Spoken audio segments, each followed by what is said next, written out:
Shalom, we're here to check on one of our projects. This is a young olive grove that we planted 26 months ago for several members of the Rochester, New York Jewish community. We come here to check just before the heavy rains are supposed to start falling this week for the winter. Today is November 17th. We're on parcel 31. The Rochester community has about 700 plus trees here, and there's another few hundred from other purchasers further down in this parcel. The parcel in total is 31 dunam, a little under 8 acres. As we can see, if we can have a little close-up here, the trees are getting much thicker now. I would say 3/4 more narrow when we planted them. They're growing beautifully, and in 2 years, or less than 2 years after Shmita, we will do our first harvest of these trees.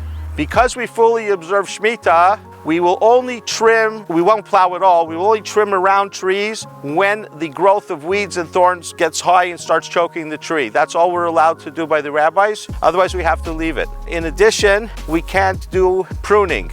Now, it's very important for the future that these that look like branches of the olive tree, it's important that they get cut away and discarded because they eventually hurt olive production because they're useless and they just grow and go into the trees. So we have to do that also, but we can only do that after Shmita is over.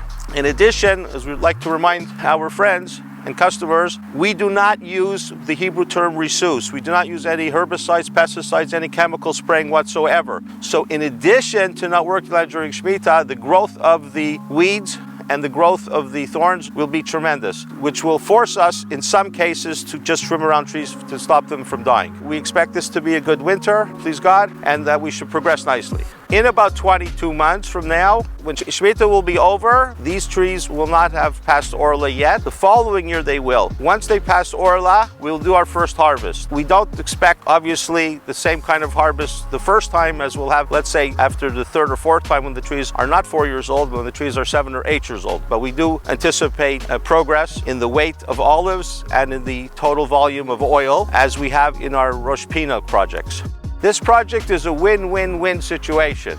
By owning this land and employing our all-Jewish Avodah Ivrit staff and volunteers, you are a participant, you are a partner in many mitzvot that have to do with agriculture in Eretz Yisrael that otherwise you can't observe. In addition, for nationalistic reasons, the more land that's owned by Jews, the stronger Jewish sovereignty in the Galilee. In addition, because we're growing olives for oil, there is modest income for all purchasers, for all owners. So you have a modest income, you own something in Eretz Yisrael, you have the mitzvot, and you're strengthening Jewish sovereignty in the Galil. A win-win-win-win situation. If you would like to join other hundreds of Jewish investors from all backgrounds in all parts of the world, including those living in Eretz Yisrael and the diaspora, contact us.